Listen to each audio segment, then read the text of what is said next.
Hi, so I'm going to have a quick look at this Tech SFX20 sound module. The model 20 is the one for diesels, and the unit is designed to operate on a 3-volt battery like this one, which I'll just slip this in here, and that's it now playing. And if you fix this sound tube, then it amplifies the volume. The unit comes with 2 volume settings. You can cut a link to get it louder. I think the instructions tell you that if you do that, the battery won't last as long. I've never really run these on batteries, so I don't know how long you get on batteries. I've always opted for external power source. As for my coach lighting, etc., I've probably got an external power source. If you mount them actually in the locomotive, you can obviously rectify the track supply, regulate it down to 3 volts, and you're good to go. I've yet to blow up one of these, but it's the first time for everything. The unit itself relies on this little device here, which apparently has a gold ball bearing in it, presumably gold to make it non-magnetic but good conductor, and it opens and closes these 2 contacts here, and as long as that's opened and closed more than a short period of time, the capsule assumes the locomotive is running, and after a period of quiescence, when this is not moving, it assumes the locomotive is stationary. So if you listen just now, you can hear that's tick over, and that's the locomotive now running. And in most cases that's fine, and I'm sure for the vast majority of users the battery and that sensor will do a great job. As I said, I have done away with the idea of batteries because to have to go inside the unit to change the battery is inconvenient, and it will fail at the most inappropriate moment without doubt. The other thing that I'm going to attempt to do now is improve on this. So I'm just going to put together a rough lash up of a circuit using an astable 555 timer, in other words an oscillator, something that will just produce a square wave onto an open collector transistor, and I'm going to attempt to solder on here, and when the locomotive is running, the oscillator will run. This will believe the locomotive is moving, which hopefully it is, and when the locomotive's not running, then there'll be no excitement here at all, and hopefully the unit will assume the locomotive is stopped. But what's happened now is the locomotive's been stationary for more than, empirically it seems to be 65 seconds, and the unit then times off, and if it detects movement, it starts back up again. So I'm going to go away off camera and build a roughed up astable timer just on a bit of breadboard. And once I'm happy with it, if I'm ever happy with it, if it even works, then I'll solder it together in a much smaller form that will go into the locomotive. I should say that what has driven me to doing this is that in my diesel Pullman, where I have one of these, the space is very tight, and if this unit, this sensor is too close to a loudspeaker, the vibration from a loudspeaker can be sufficient to fool the capsule into thinking the locomotive is running, and so it never times out. Anyway, more later. Right, I've now got this lashed up, so the SFX is there, still with its battery in it, interface transistor there, and 555 timer circuit here. So the battery is in the SFX, and there's a green light here which will illuminate when my oscillator is running. So I'm just about to switch it on. As you can hear, the sound capsule has recognised the oscillation, and the that is now simulating a running locomotive. So I switch the oscillator off.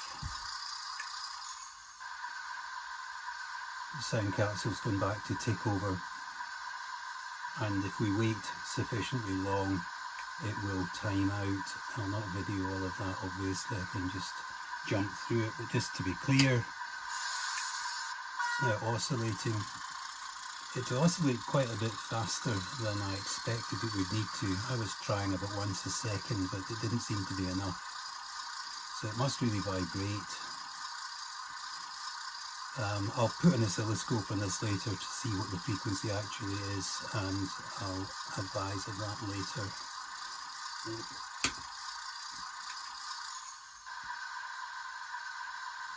So yeah, we're back to tick over, and I'll just either accelerate this video forwards or just blur through to when the sound capsule times out.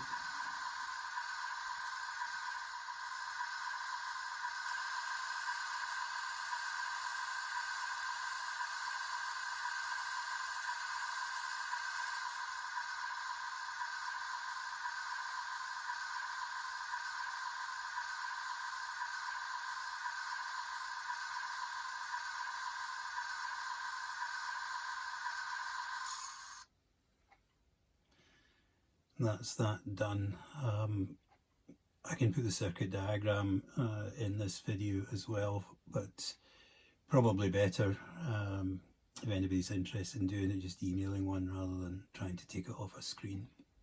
This is a photograph I took some time ago of the internals of the non-powered end car from my Blue Pullman.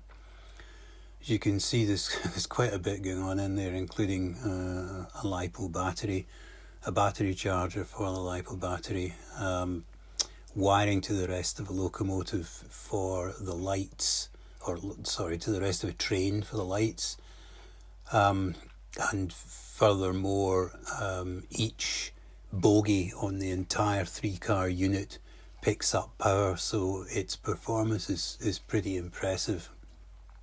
You can see the sound capsule there in the middle, just to the right of the seating unit. And that's the problem I was having in finding somewhere to put the sensor. You can just see its grey wires immediately behind the top of the seating unit. So probably off camera, I'm going to have a go at fitting the oscillator to this unit, and I will report back with the results. Okay, so I've taken what was on the temporary breadboard and I have made this circuit here, which ought to be identical, and that you'll recognise is the SFX capsule. The battery's in the capsule is silent, and the sensor there remains disconnected, so I'm going to switch on the oscillator.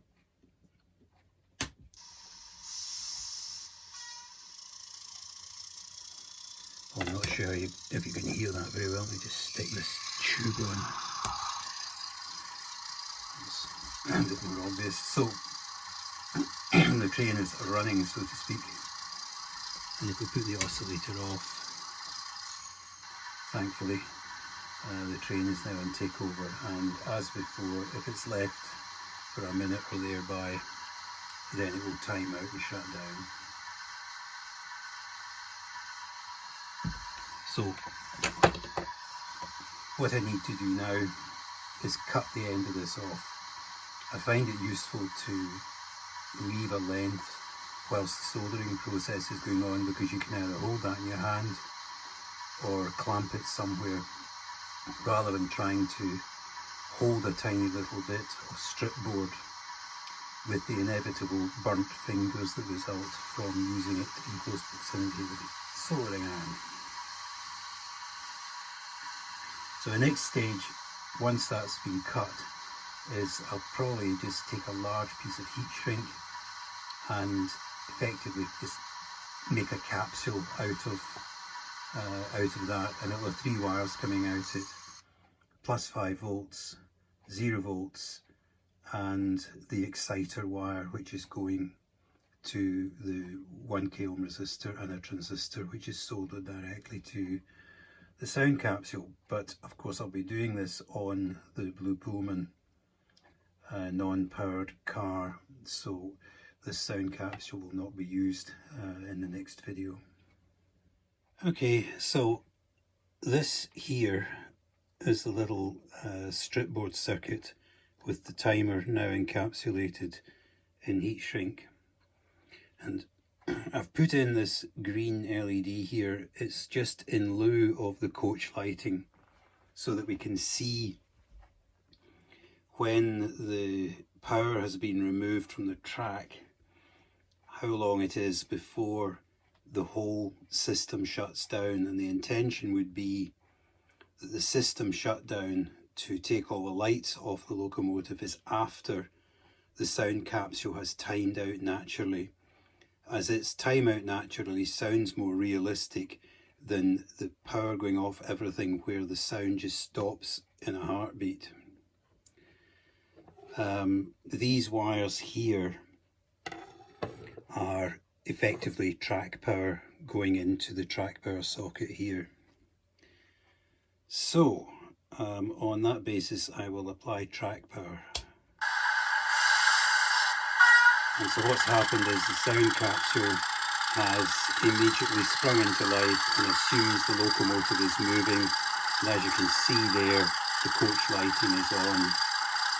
So I'll just give it a respectable length of time for the capacitors here to charge, as it's a resistor capacitor network that does the master timeout.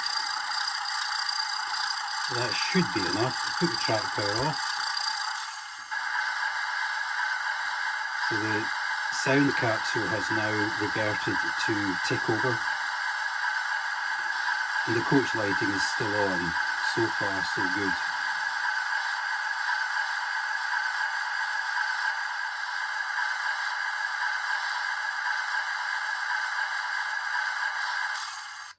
So that's the sound unit off, obviously, and the coach lighting is still on. And that's it now gone off. So I reckon that timing's okay, and the gap will probably be longer if the locomotive has been run for longer, as these don't have a linear charge curve, that to get the last 5 or 10% into them takes quite a bit longer. A bit like an electric car, I believe, although I haven't used one. So there we go. The next thing to do is reassemble it and have a look at it on the track. Okay, so we're on the track in the darkness. Scary dairy.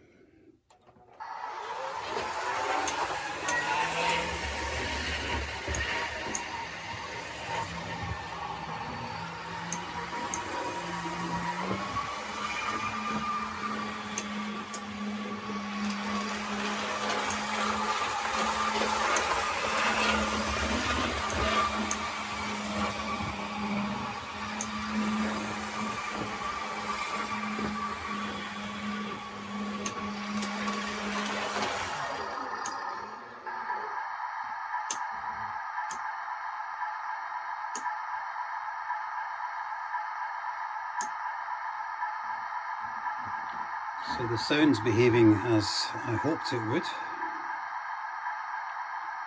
have a look and see if the timeout's alright.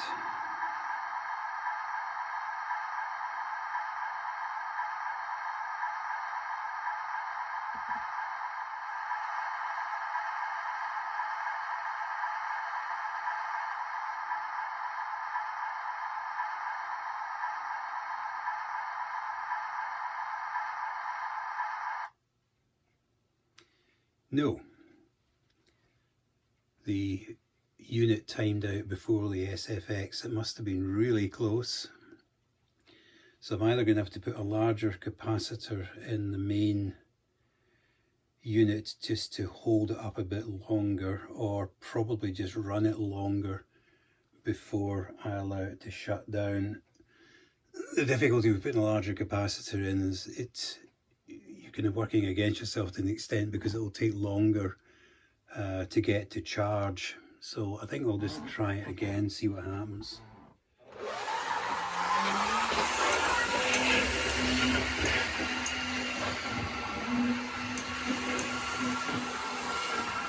Okay, that's another capacitor in there, and I genuinely haven't tested this. We'll see what happens.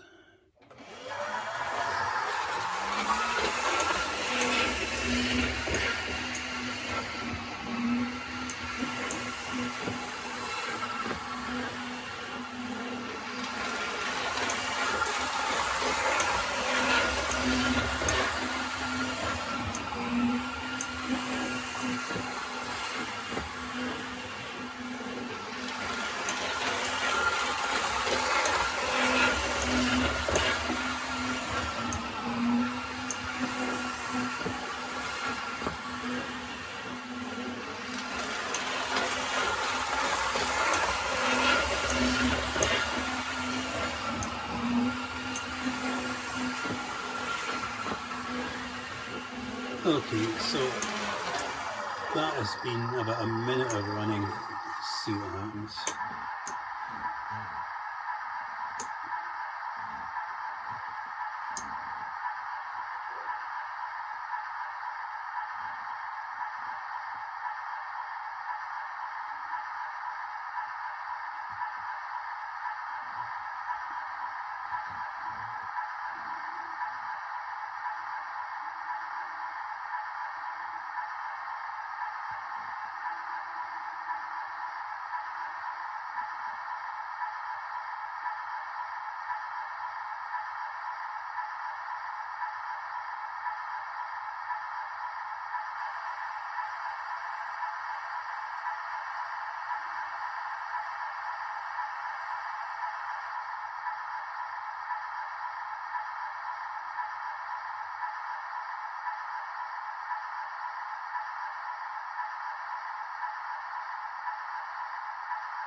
Yes,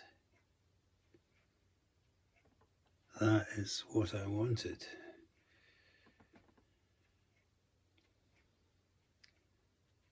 I can see the time in seconds on my phone that I'm filming this with.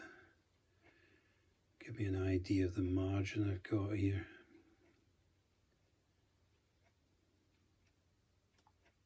Okay, so it's about 25 seconds. I'm happy with that. However, there is an issue. It would appear that my glass is empty.